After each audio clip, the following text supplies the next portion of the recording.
Welcome to the Michael Singer Podcast, presented by Sounds True, in partnership with Shanti Publications. For more information about Michael Singer's work, access to all prior episodes, and information about upcoming releases, we invite you to join us at michaelsingerpodcast.com.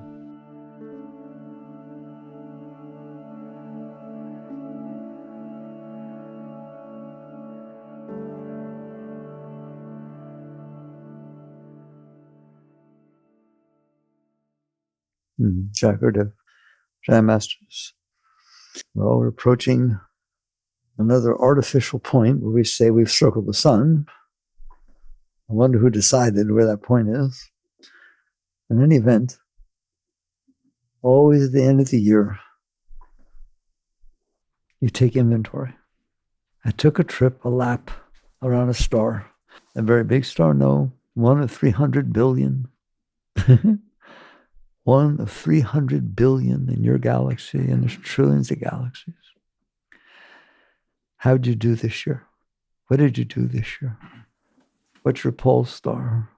What do you want with your life? What's life about? You step back. That's the whole key. Otherwise, you get lost. You get lost in your desires and your fears and your concepts and views and preferences and hopes and dreams. Why is it getting lost? Because they're all about you. What you want, what you like, what you don't like, how to get it the way you want, how to keep it from being the way you don't want. This constant struggle of life. If you're doing good at it, you're still struggling. People have midlife crises. People are afraid to die. People are funny. So how does one step back, really, which you should do quite regularly? Doesn't mean you don't live life. It's in front of you. You interact with it. You don't renounce and go off somewheres. You just understand that I'm on a tiny little planet spinning in the middle of nowhere. Why? Because it's true. And if you never think that, you're missing the whole meaning of this thing. Because the planet, I told you, 1.3 million Earths fit inside the sun. And you are how big on that little planet? And you think you're important? So that's the starting position for having a meaningful life. Put it in perspective. Why? Life doesn't just include what's in front of you. It includes everything that's not in front of you. It includes everything that's everywhere. It's a whole universe. And yes, you're a little spot on one's tiny little planet. Why would I not think like that? If you don't think like that, then you think you're important. There's 8.3 billion of you here. And they're all going through what they're going through. Why are you important? And you're not going to be here very long. What, 70, 80, 90 years? Planet's been here for 1.4 billion years. So putting into perspective, you can't know the meaning of your life if you don't understand life. So life is everything. Life is everything that's going on everywhere at all times, ever was, ever will be. It's just a universe of eternity and infinity, and every single place you go in Einstein's time-space continuum, there's something going on. Why is what's going on in front of you more important than what's going on absolutely everywhere? Well, spiritual awakening doesn't just mean meditating deep or doing some practices. It means realizing that's the truth. It's the truth that I'm in here, but so is everybody else. And so is everybody that was born in there. So is everybody that died. It's just like, it's really, really big. But we make it so small. We make it so minuscule, finite, all right? Why? Because as we go through different experiences in our lives, our consciousness, our awareness of being, which is inside, receives the messages, we experience the experiences we're having, and some of them are more pleasant than others, and some of them are much less pleasant than others. Human beings have developed the habit, very deeply ingrained addiction, of wanting the things that made them feel good to happen again and not wanting the things that made them feel bad to happen again. And then they struggle. You struggle to make sure that what you don't like doesn't happen again, or even anything that's close to it, because we extrapolate, all right? And we try to go out of our way to try and make things be the way so that when they come in, they make us do feel good. And this life is programming you. It's just like being programmed. You don't need a keyboard. or voice recognition, your senses do it. It comes in through the five senses and you experience it. And some of the stuff you store. You have traumatic experiences. You have difficult experiences. You have beautiful experiences. But you don't worry about the white lines in a row. You don't worry about the trees you're driving by. You don't worry about the clouds in the sky. They're all part of life also. But you only hold on to that which made a big impression on you. And generally, that's what was really positive. When it came in, you felt very positive, or it came in, you felt very negative. And unfortunately, if you don't believe me, check it out for a day. Almost everything that comes in is negative. The weather, what a person said, what a person's wearing, how a person's treating you, what you think a person might treat you in the future. They didn't get the corner off it. It's like there's a lot of stuff going on in there. A lot of things cannot be the way you want them to be. And sometimes there are things the way you want them to be. But I clue you in. I've asked you this before. Have you ever had an experience in your life that when it came in and you experienced it, you said it touched you to the depth of your being? It was the most beautiful experience you ever had. You felt like you're in the presence of God. An intimate relationship can do it. The sunset can do it. Music can sometimes do it. Touch you to the depth of your being. What does that mean? It came in and went all the way through and touched the self, touched your consciousness, touched where you live, your awareness, the end user, that which is in there. But it doesn't usually do that. It's a very rare experience. You can probably count those on one hand that have actually touched you that deeply that you didn't even want to come back. Ever gone so deep inside you don't want to come back? Okay, that's beautiful. I'm glad. All right? The trouble is, let's watch that. The minute you have an experience like that, you want to have it again. But it's not going to happen again because the same experience can't happen again because every moment's new. Every moment's changing. So you're looking to see, he's not treating me the way he did. He's not going to feel the same when he said, I love you. It really didn't feel the same. And I understand what's happening. It's because you held on to that beautiful experience and you're in trouble. That's called the positives from scar versus the negatives from scar.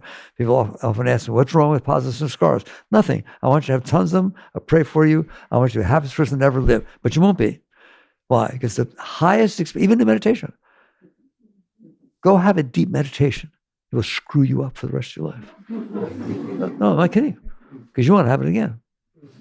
If it's just some spontaneous thing that took place, you keep looking for it. And that's not just a meditation. That goes for relationships, that goes for work, that goes for money, goes for everything. If you have a deep experience, of course you want to have it again. But the situations can't happen again. Especially, by the way, you're not so open that you're willing to have these deep experiences. If you all of a sudden feel tremendous love, you say, watch it, I've got hurt before. You slow it down. That means it didn't come all the way in. Your ego and your programming in your mind and your heart held it back. So it's rare that it blows you away. Because we're talking about the meaning of life. I want every single thing you do to touch the depth of your being. That's called be here now. Doesn't mean you don't do anything. It means every single thing you do goes all the way back there with no interference to where you're living in ecstasy all the time. And so that every single thing you do is not out of need or want or struggle to make it happen or not happen. It's just out of the complete inspiration of expressing the depth of your being onto this plane. Every person you meet, everything you do, every work you do, we'll get that over with. That's what it means to be whole. That's what it means to be integrated. It means to be a great being. That's what enlightened masters are. It comes in. Somebody once asked Ramakrishna, one of the great enlightened masters, does an enlightened master ever feel anger? The answer was yes. He said, but it's like riding on water. How long does it last? The moment your finger goes through it, nobody can read it. It just passes through, fine. Somebody said something that made you feel anger. Fine, here it comes, there it goes. That's the high state. Not, I will never feel anger. Anger is a natural feeling. Different human feelings are natural human feelings. But you don't get stuck. You don't hold on to them. You welcome them. They come in. They pass through. In a sense, they're beautiful. But you'll find out at some point, we had a very beautiful, very, very high yogi, Mahayog Shakti, the one who gave us the Durga statue back in the 70s. Very quiet, very, very sincere yogini. Very sincere. One of the highest people we've met. She used to visit us at least once, twice a year. She passed some time ago. She didn't talk about her personal self at all. That's how the sannyasis are. But she once leaned over to me and she said, Mickey, I say, yes, Mother. He says, don't you just love when they yell at you? There's so much energy. When her disciples or anybody yelled at her, she felt all this Shakti, all this energy, and she got high. She got blown away. That's what Ramakrishna is talking about. It's energy. It's just all energy. If you block it, then it's disturbed energy and it will bother you. You understand that? That's a traumatic experience. An experience that came in and you didn't want to experience. There's no way that's coming in any further, and you either suppress it or repress it or deny it, whatever. You get totally stuck in that stuff. All right? And then you sit there and say, well, anybody would. You're not understanding. Things happen, don't they? I hope they don't happen again. You can do things. If really there's a possibility that somebody robs you and they can rob you again, defend yourself. Or somebody punches you, defend yourself. But if you were 5 years old and your parents got divorced, you didn't like your stepfather, and you're 53 now, give me a break. You may think that's normal. That's not normal. I mean, it's normal for a human, but it's not normal behavior. Why store inside of you something that will never happen again? And what you've chosen to do, not voluntarily, it's reaction, what you've chosen to do is take the worst experiences in your life throughout your life and store them inside of you. That's what Freud meant by suppression. Is it not? I don't want to feel this. Well, but you did feel it. I don't want to. That's my favorite sentence in the whole world. I do not want to have had this experience. Okay, well, you're in trouble because you had the experience. What you really mean is, I don't want to feel what it feels like to have had that experience. And so you suppress it. You hold it inside of you. But if you hold everything that ever bothered you inside of you, I'm telling you, you're going to be bothered. Now you have to try to not be bothered. You have to try to make things be the way you want so you don't have to deal with that garbage you stored inside. We're talking about the meaning of life here. I'm asking you to take a step back and see what's going on in there, because you made a mess in there. Did you or not? No, my mother did it. Your mother did not do it. Your mother's outside. You're the only one inside. Nobody else lives inside but you. So if it's a mess in there, I'm sorry to tell you, you did it. You didn't have to do it.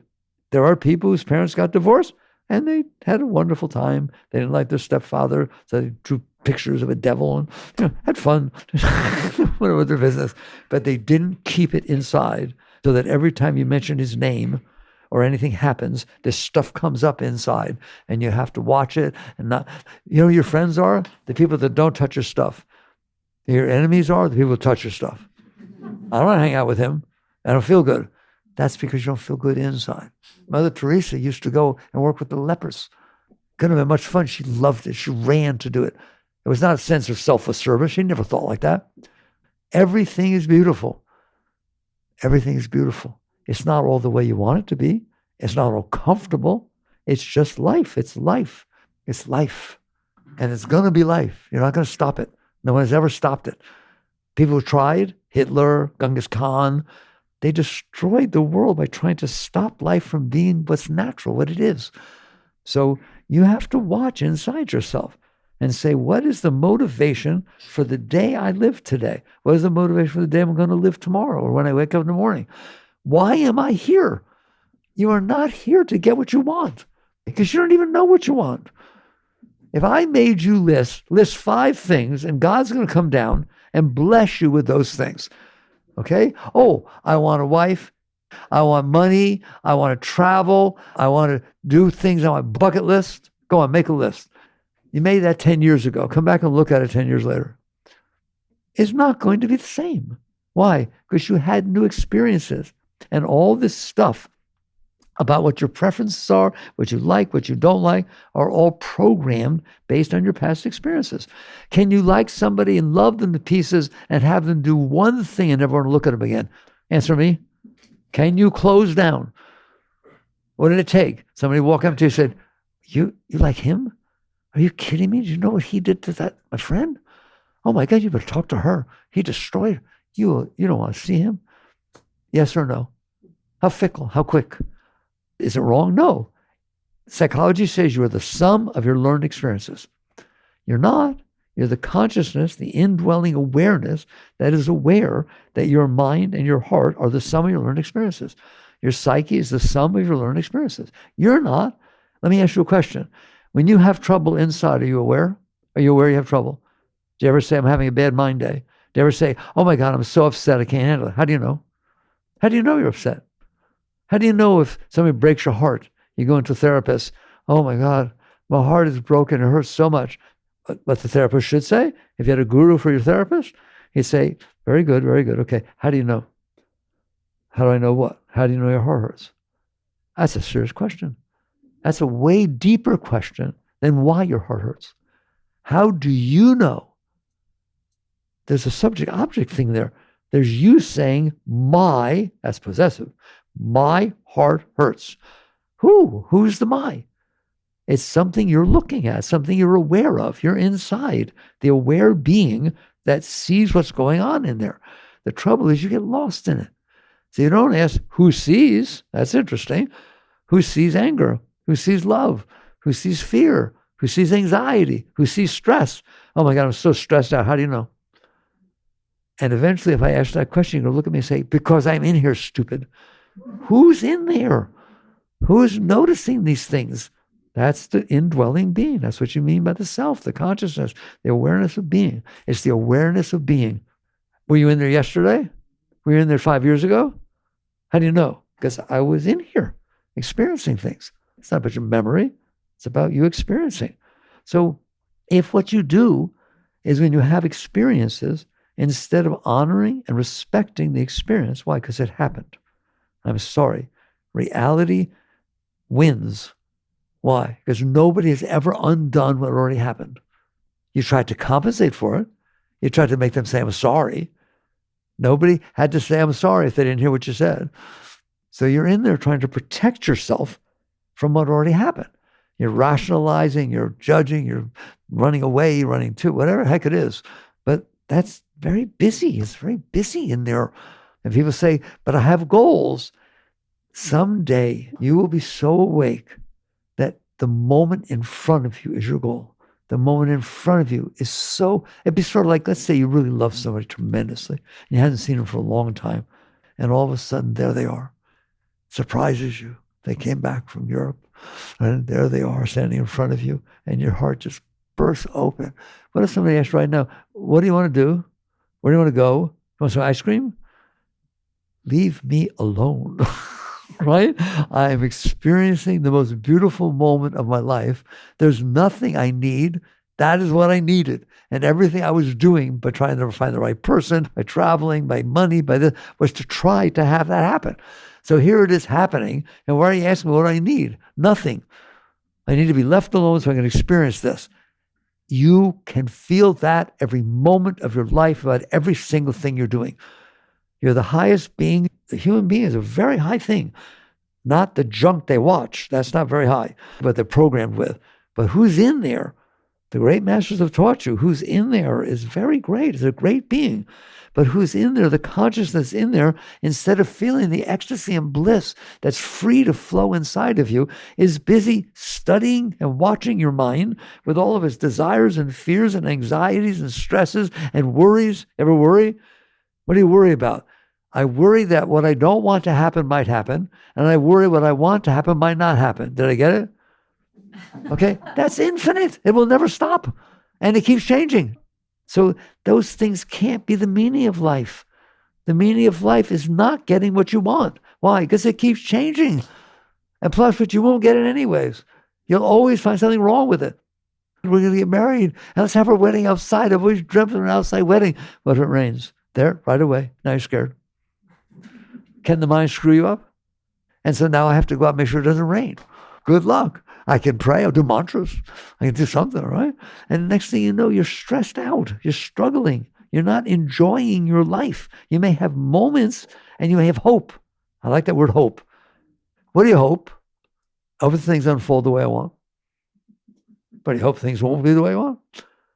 Hope is taking your programming and saying, if I can get it the way I want, I will be happy, and I hope it will be the way I want so I can be happy.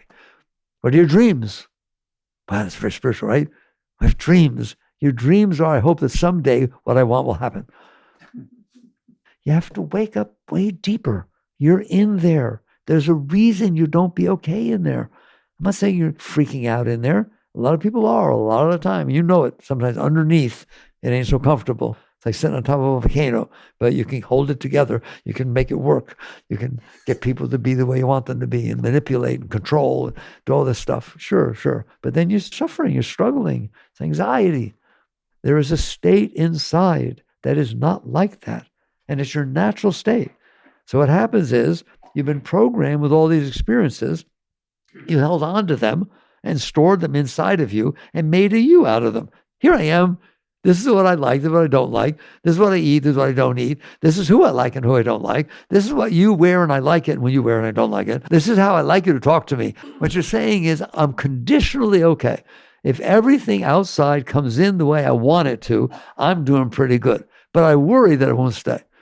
I worry that it's because of what I wore that you fell in love with me. But I can't keep wearing the same thing. Do you worry about things? That's why. Because things have to be the way you want in order for you to feel any joy, to feel any inspiration. There are people who say, people talk about passion. I want to have passion for my job. Okay?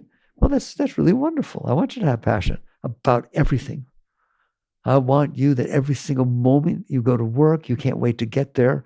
And every moment what you're doing, you can't wait to do it. And every time you come home, you can't wait to get home. And every time you go to sleep, you giggle. I told you, how's it great being wake up? I'm back.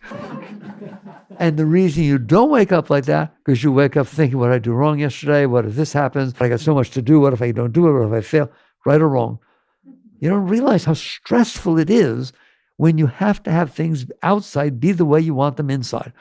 That's very stressful. Why? Because the outside doesn't know anything about what you want. People come up, you don't know anything about them. Things happen, rains, this, that. Billions of things happen that you have no control over. There they are. They're called reality. You're not in charge of reality. What is? Creation, God, cause and effect, call it whatever you want. Events happen because of all the events that cause them to happen. What's the outside about? It is the expression of everything that ever was from the beginning of time, passing through the laws of cause and effect and ending up in front of you. If you're driving a car and you get in a car accident, it's tough that you call it an accident, because what happened is the person who put the car together had a fight with their wife the night before, and they didn't torque down the brake pad exactly at the level that they were supposed to. That was 2 years ago. You're driving, and finally the 2 years paid off, and the brake pad breaks, and you get in an accident. How do you call it an accident? It took every single event for all that time to take place for that to happen. And the fact that somebody else was at the light the same time that your brakes didn't work good enough, that's because their coffee was late. Is not the outside the sum of its learned experiences? Isn't that what science is about? Trying to find out the causes of things.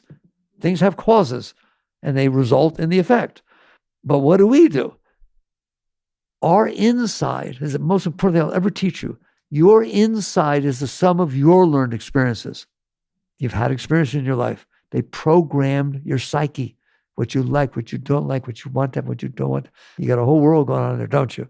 It is the sum of your learned experiences. If you ever have a relationship, have you ever found out that the person is not exactly the way you thought they were? Of course they're not the way you thought they were. You've dated for 2 years. They had the whole rest of their life of experiences, and you think they're the same as you. You say things like, how could you say that to me? I would never say that to you. Of course not. You didn't have the experiences I did. Any human being is so different from you, it's hard to even think about how we even live on the same planet. Why? Everybody had different experiences. And tomorrow they'll have another one, 7,000 of them. Can you go to work and be all happy and lovey and have a bad day at work and come home and be a schnook? The sum of your learned experiences. So the outside world is a sum of its learned experiences. Your inside world is a sum of your learned experiences, and never the twain shall meet. Every once in a while they do. Do you see? They have nothing to do with each other. And you're sitting here saying the outside should be the way I want it to be. Do you understand how unscientific and ridiculous that is? Right? In order for it to be the way you want it to be, it can't be the way it is. Because you have to change all of history. You have to change every single thing that ever happened so that the moment would be the way you want it to be when it falls in front of you. And by the way, no one else wants it to be that way. right? 8.3 billion people. They want it to rain. They don't want it to rain. They want this person to do that. Everybody's different. That's a real waking up. And so what you start to question is, if the meaning of my life is getting what I want, I'm in trouble. Because I have to fight. I have to struggle. To do what? To conditionally be okay. Why I say conditionally? Because the conditions have to be exactly right. I have to get the corner office. I have to get the raise when nobody else does. I have to get this. I have to have the boss tell me they were really proud of me, all right? And not tell me I'm so disappointed in you. You like when people tell you they're disappointed in you? You like when people say, oh, I'm so proud of you? Well, you're in trouble because that person who said it has nothing to do with you. It has to do with them. If they don't like you, it is not you they don't like. It's what they stored inside of themselves that they don't like what they feel in your presence. I like what I feel in your presence. Why? You look like my sister. I'm not your sister, buddy. No, they're my favorite. Oh my God, since I was young, I dreamt of someone like you. Run.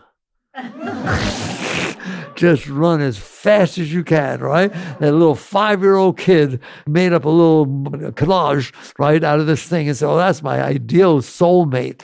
You do have a soulmate. I want to get this straight. I don't want to make it sound not romantic, right? You are your own soulmate. Nobody else can be your soulmate. They did not have the same experiences as you. As they tell you, I love you with all my heart and I'll always love you.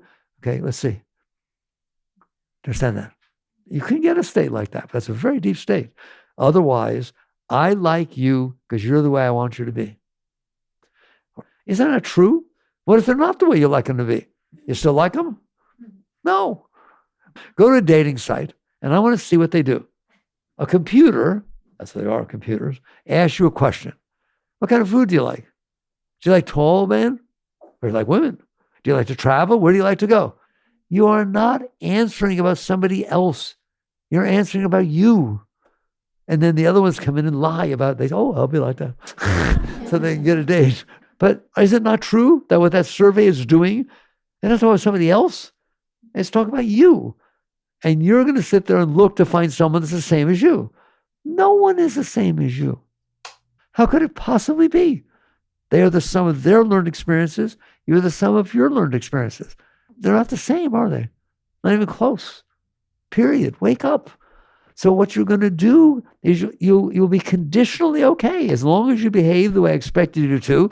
Like I said, you never sit there and say, how could you do that? How could you say that to me? I never thought you could say that to me. Well, my uncle and parents, when we had dinner together, we always talk like this. I didn't know you didn't like that. You don't know anything about the person. How can you? Well, I'll tell you what. I understand it, Mickey. So what I want to do is I want to make sure I know this person. So I'm going to sit down and have them be honest with me and tell me what happened to them. Okay, you have a lifetime? Because that's what happened to them. Otherwise, you're just going to take some big event and feel weird about telling something about the event. What about every other thing that programmed you? Every single thing you like and dislike is because you're programmed. And it can change in a moment. I want to go to Hawaii on a vacation. Volcanoes are going off. Okay, I don't want to go to Hawaii. Okay, you're pretty funny. You think you know what you want. You don't have any idea what you want. You want the world outside, not just the world, every moment, to unfold in front of you the way it matches what you're programmed inside.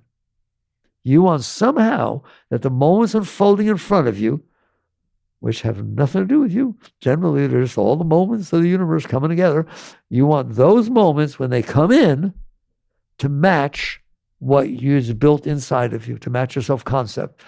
What is a self-concept? Something you built in your mind and heart out of the experiences you had. So here's who I think I am. What is a concept? Is it something real? No, a concept is something not real. It's so beautiful. Psychology has it, but they won't go there, right? Some will, right? It's like you have a self-concept. I'm so sorry that you took every experience you had in your life, at least the big ones, and you built a you in there. It's not you. You're the one who had the experience. Not the experience you had. I'm yelling at you, right? Who are you? I'm the one who played Dorothy in the 5th grade. You are not. You're the one that experienced playing Dorothy in the 5th grade. What are you doing holding on for 30 years that you won the beauty contest when you were 6, right? It becomes part of your self-concept. It's not who you are. You're the person who had these experiences, but then you held on to them in your mind and you programmed to you. This is who I am. Like it or leave it. And if you don't like it, but I like you, I'll change. Here's another my favorite. Oh, I'm going to embarrass you, right? No, don't leave. I'm so sorry. I can change. Tell me how you want me to be. I'll be any way you want me to be. Just don't leave. Wow. What are you saying? I'm full of it. I made myself up. I'll make up a new one if you want, right? It's funny that you're laughing. Am I telling the truth or not? This is what it means to be ready to enter a new year. Are you ready to wake up and be real and just realize, what am I doing? Now, you're still going to do what you're doing. He's not going to wake up all of a sudden. It's all going to go away. Nobody does. You're going to do what's called evolve. You're going to grow. You're going to grow into a deeper state on a regular basis inside of you. So let's say I'm dating somebody or I'm in a relationship and I realize, yep, Mickey's right. I wish I hadn't heard that talk. I really want him or her to be just the way I expect them to be. All right? But you're aware now. You're awake. And you realize they are not going to be exactly the way you want them to be. And if they tell you they will be that way, that's a fake relationship. It will come up at some point. You've suppressed a part of your being. You say, I don't have to be like that. Yeah, but why were you like that? Why was that programmed inside of you? And what are you having to swallow and push away and suppress down there that will eventually pop up one way or another? As opposed to, I'm more awake. I see that I'm trying to have somebody be the way I want them to be because of the way I got programmed. I don't want to be like that, but I am like that. That's what I'm watching. I'm watching the schnook trying to manipulate you into being what I want because I matter. As opposed to this thing I'm watching, this I is just an ego. It's just everyone's got one. They're all different too, aren't they? Everybody's ego is different because it's the sum of their learned experiences. And so all of a sudden you're more awake, as I've got witness consciousness.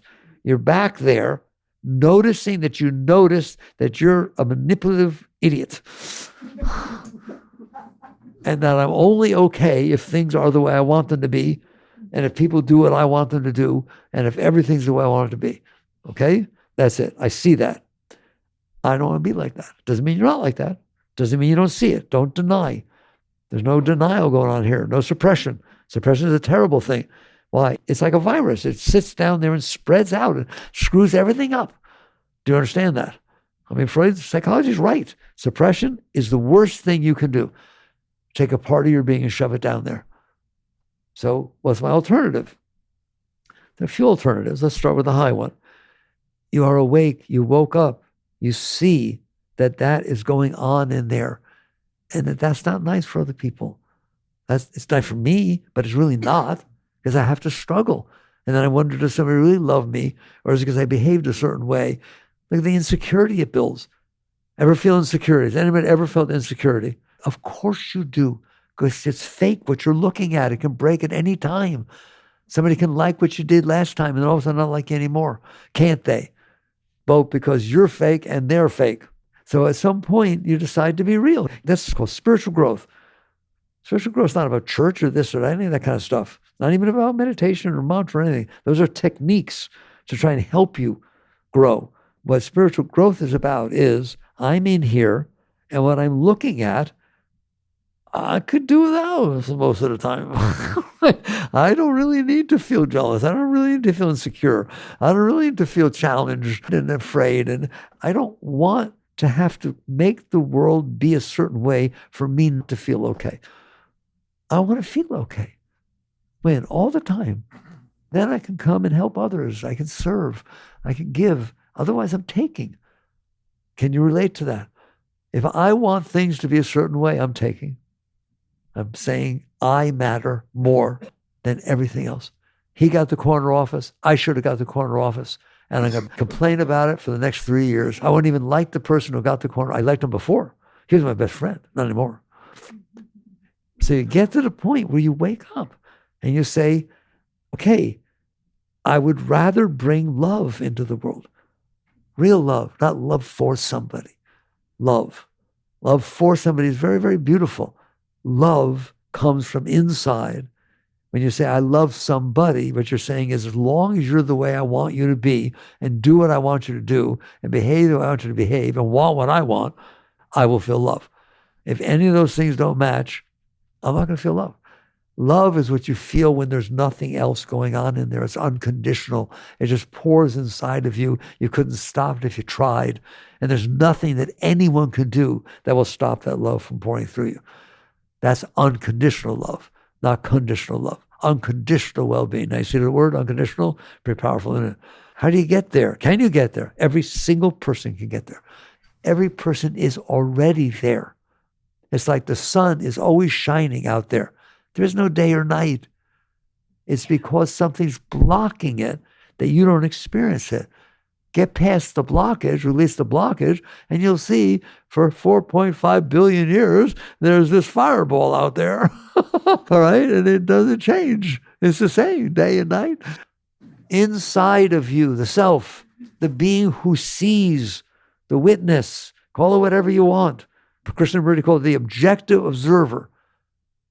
You're not judging, but you're noticing. I see what's going on in there. I see the thoughts. I see the emotions. I see the will. I see what's going on. I'm not judging. Not just judging somebody else. I'm not judging myself.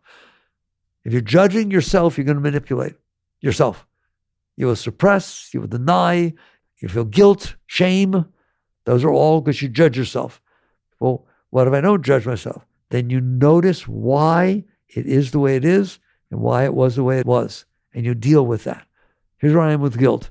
Have you done things in your life that you're guilty about, that you don't like to think about? Would you do them again if the same thing happened again right now with the state of mind you're in? Would you do the same thing again, yes or no? Heck no, then you grew. You grew. To feel guilt is absurd. Feel guilt if your answer was yes. I would do the same thing again. I like hurting people. Leave me alone. I'm glad I hurt them. Okay? But if you grew enough, then that's like saying in 5th grade math, you failed a test. Now you have a doctorate in advanced mathematics. Should you feel guilty because of a test you failed in 5th grade? No. We're having real talk about how to enter the new year. You have the right to grow. You have the right to change. You have an obligation to grow and change. That is what your life is about. There's a saying I once read back in the 70s, I will never forget it. Earth is a place where souls are sent to evolve. We're not perfect. Can you grow? Can you be better tomorrow than you were today? Can you learn from the experiences you went through? Not, I am the sum of my learned experiences. I am the one who learned from my learned experiences. See the difference? I'm not going to be the sum of them. I hold myself back. Stored everything I stored in there, and now it's still bothering me. That's the sum of your learned experiences. I am the one who learned from my past experiences. Learn to what? Learn to not store them. And if I don't store them, all of a sudden I have all this garbage in here that makes me get angry and scared. And all of a sudden, every day when I wake up in the morning, I'm a greater person than the one who woke up yesterday. Every day. How? I didn't store the stuff that happened to me during the day. If something bothered me, I looked at it and said, it's hot. Don't want to be bothered because it's hot. The driver in front of me is 15 miles below the speed limit and I'm in a rush. Do I want to be bothered by that? I do not have to be bothered by that. That's just the rest of my garbage getting all stirred up. I can sit there and say, all right, fine. Good time to breathe, meditate. What I always do is, that's my grandmother. The last year she gets to drive, I think I'll tailgate her and beep. No. No. I will honor the right for that driver, respect, honor, and then I'll pass if I can. Well, nobody said you don't work with it, but you do not hold this stuff inside. You don't go to the office or talk about this driver. I can't believe I'll never go down that road again. What are you doing? You had it. Well, you know what you're doing? You had an experience you couldn't handle. How can you not handle reality? That's where you start to wake up. I can handle this. If it happened, you better be able to handle it. Why? Because it happened. I don't care that you didn't want it to happen. That's meaningless, isn't it? That's just mental mumbo jumbo. All right. You start by sitting saying, I can handle this. Then you stop storing the garbage inside of you. How do you handle it? What if it's bothering you? Can it bother you? Can things people say bother you? Can things people do bother you? Can a thought bother you? Come on. Not hard to get bothered, is it? Well, I can't make everything not bother me. It can happen at any time. I don't give examples. You live in there. So how can I not be bothered if it bothered me? There. Now you've asked a deep question. Living Untethered goes deep into this kind of stuff, right? How can I not be bothered when you just said I have to be honest about the fact that it bothered me? The question is, what do you do about the fact that it bothered you? First, you notice. You don't get lost, right? You don't get reactive. I'm in here. I was in here before this thing happened. I'm in here while it's happening. What do I want to do while I'm in here feeling bothered? And what you're going to find is when you slow it down enough over years, you'll find that your tendency is to protect yourself from it. Energy came in and it's disturbing. You inside, you the self, you go, no, and you push it away. That is suppression. Right? That would be Freudian suppression. It's called resistance. What you do is push it away. If you push it away, it stays in there. The more you push it away, the more it will be there tomorrow. So what do? You learn to relax. Relax in the face of being bothered? Yes. That's spiritual growth. What do you mean? It won't relax. I tried to make it relax. It's still bothered. I didn't tell it to relax. I told you to relax. See the difference? You're the one who's experiencing the disturbance. No one's going to make that disturbance not be disturbed. Can you relax in the face of it? Can somebody be saying something to you that you don't want to hear, but you know you should? Your boss criticizing what you screwed up. And can you literally, instead of fighting and suppressing and denying and waiting to say something back, can you relax? And the answer for most people is, I never even thought about it ever. I didn't know I was allowed to. I didn't even know there was such a thing as that. That is spiritual growth. When you find that I'm in here, the meditation helps, and mantra helps, different practices help. In the morning, reminding yourself, I am not going to be bothered by things, or I'm not going to be bothered by things that would bother me. Really, I'm not going to be bothered by being bothered. That's what I want to say. Those are the deep teachings. I'm in here, I experience it, and my first reaction would be to push it away. I'm going to relax. Who? You in there, not it, not the energy that's coming in, disturbing you. We're right where the rubber hits the road. You are in there experiencing the disturbance, are you not? Otherwise, you wouldn't know it's in there. You who's experiencing it are not the disturbance. It's just something you're experiencing it. Can you relax? You have hands in there that can push things away. Have you noticed? And grab things, sit on them. What are you telling me? I'm telling you, you learn to do this. You learn to practice letting go. You practice inside, not outside. Acceptance is inside. You learn to practice, I can handle this. I'm driving by a car accident and there's blood on the road and I can't handle blood. Then you can't help anybody. Can you relax through it so that you're more present and able to deal with the situation from a higher place than what your disturbance would have reactively dealt with? That's spiritual growth. Who is it that was going to resist? Your inner dwelling being, your consciousness, tried to push it away. So you didn't want to touch it in the depth of your being. All right? Who is it that's in there, if you conscious enough, you pay attention and learn and practice, who's conscious enough that when it comes in disturbed, you can see, acha, disturbance, relax. And you don't push it away. I let it touch me to the depth of my being. Yeah, you let it touch the depth of your being. You let it come in and pass through. Now deal with it. Now you're not dealing with it reactively. You're not coming out here to make everybody change so that you don't feel disturbed. That's not about helping anybody else. Do you understand that? Say you're sorry. I can't believe you said that. Say you're sorry right now. What are you trying to do? I couldn't handle what you said, which is my problem, by the way. I'm the one who's in here. I couldn't handle what you said. And now I'm going to try and make you conditionally say something that makes me feel better about the fact that I couldn't handle it. right? I can ask you a question. If he or she apologizes to the bottom of their being, I'll say for 3 days, I'm so sorry. I'll write you notes. Oh, I'm so sorry, right? Okay, I accept your apology. You did not. If that person 3 years later does anything close to what bothered you, it's coming right back up. Yes or no? But you told me that you forgave me. Yeah, all right, but you're not going to do this thing again to me. You didn't let it go. If you don't let it go, it stays in there. What happens if I let it go? If you let it go, you're not disturbed. The disturbance came in and it passed through because you let it. Now what? Now I'm clear. I'm present. I can now look at you, and instead of thinking, what can I make you do to make me feel better? You look and say, what can I do to make you feel better? There's some reason you said that nasty thing to me, but I'm telling you, your reaction is going to be, how do I make it so that I feel better in spite of what you said? When you let go, that's not what's there. What's there is love. What's there is compassion. What's there is a beautiful being. And then when it looks outside, its only question is, how can I help? How would I like to be like that? That's spiritual growth. Yes, you meditate. Yes, you do mantra. Yes, you do different things, whatever you're into, right? But understand why. The question is, are you willing to let go in there? It's the more you're willing to let go, the more you become, what's that word? Oh yeah, an untethered soul. You let go. It's so different. The teachings are so much deeper than what people are willing. People are sitting there saying, if I do spiritual practices, I can attract to myself what I want. Give me a break. Just another way to, you can do it, really, by all means.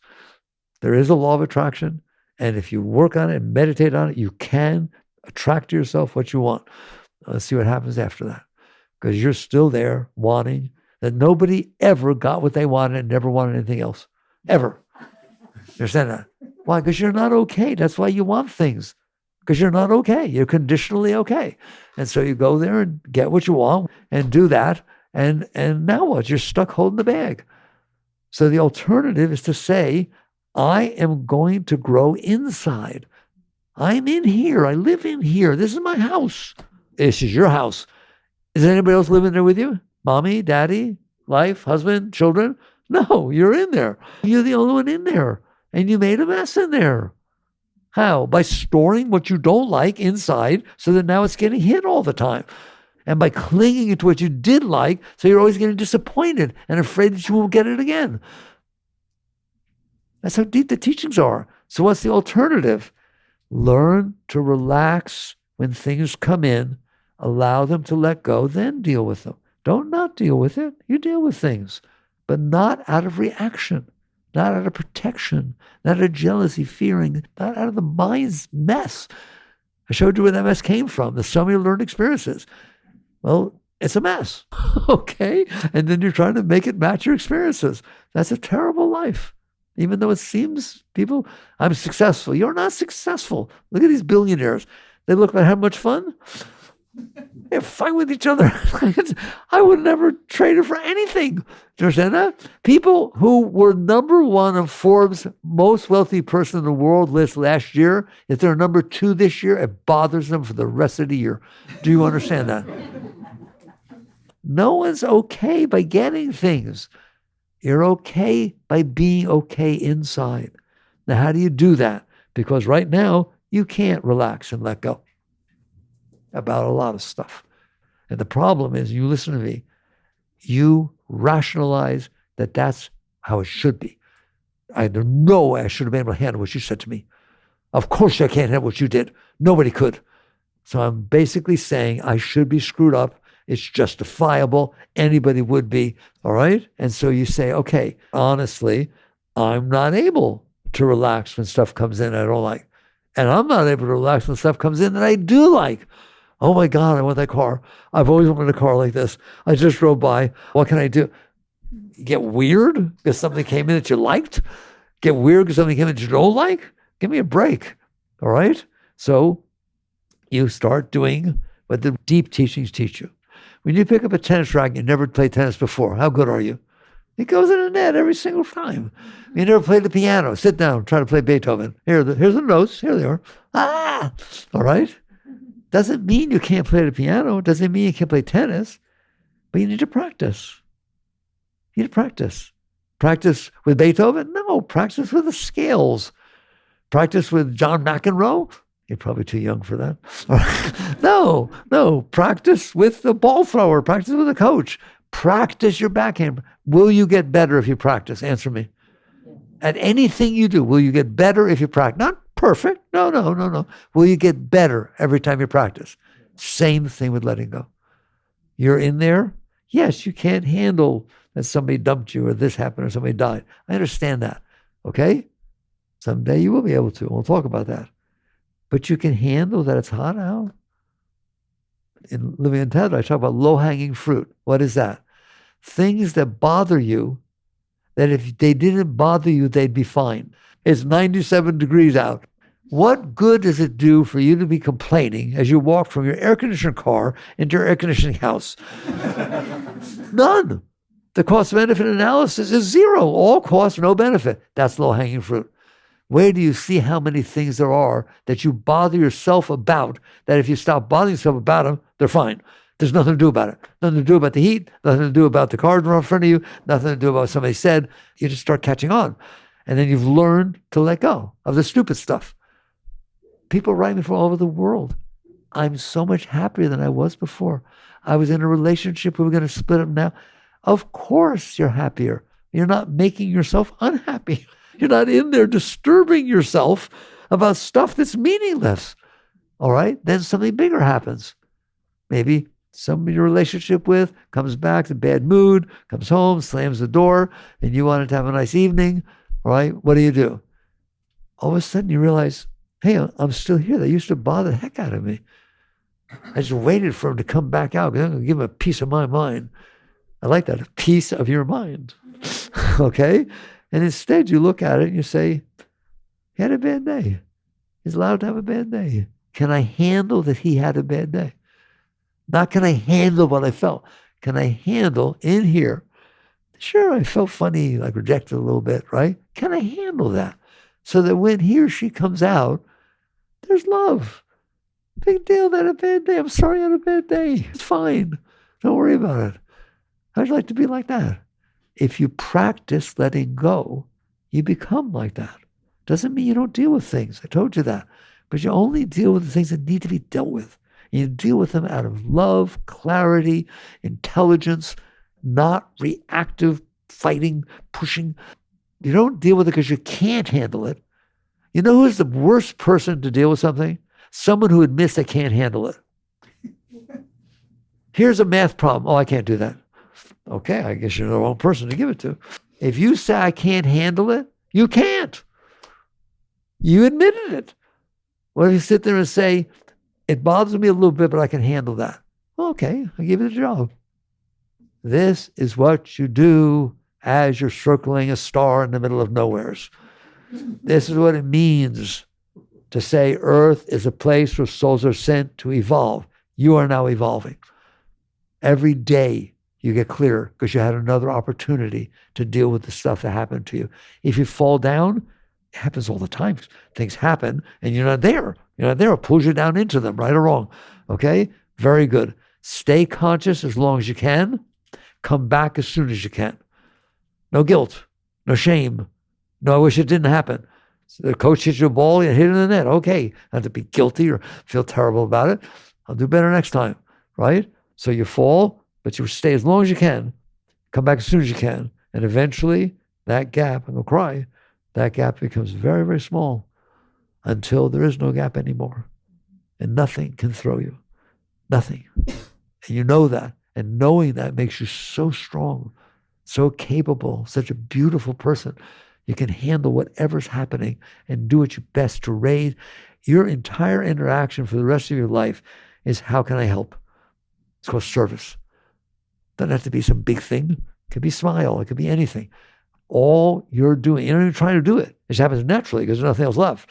All you're doing is raising every energy that passes before you. At work, at play, at school, driving to soccer with the kids, anything, no matter what it is. There's this up person bringing beautiful energy into the world. All right. So this was your New Year's talk. You'll get some more, don't worry. But do you hear me? What are you doing with your life? Because you're going to die. I used to say the following, but I realize people don't get it. I'll be careful now. I used to say, the meaning of your life is to go back up with less than you came down with. And they started thinking about money, that no, less garbage in there, less stuff that's bothering you. You don't want to be in your deathbed. I didn't experience everything I want to experience. How can I even talk about the things I never told them? What, are you kidding? How are you going to die like that? You want to die willingly, open, for the most beautiful thing. You're a very great being, but you have this cloud of your personal self, keeping that beautiful energy from flowing through. And it only makes it through if you get what you want. You hear me? You don't want to be like that. You want to be a blessing on this earth. Right? Okay. Thank you for listening. Jagradath.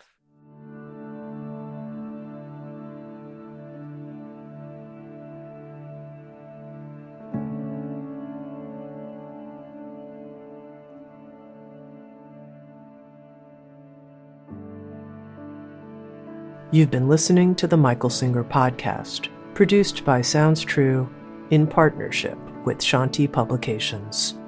For more information on Michael's body of work and all back episodes, please join us at michaelsingerpodcast.com. Thanks so much for listening. Sounds True, waking up the world.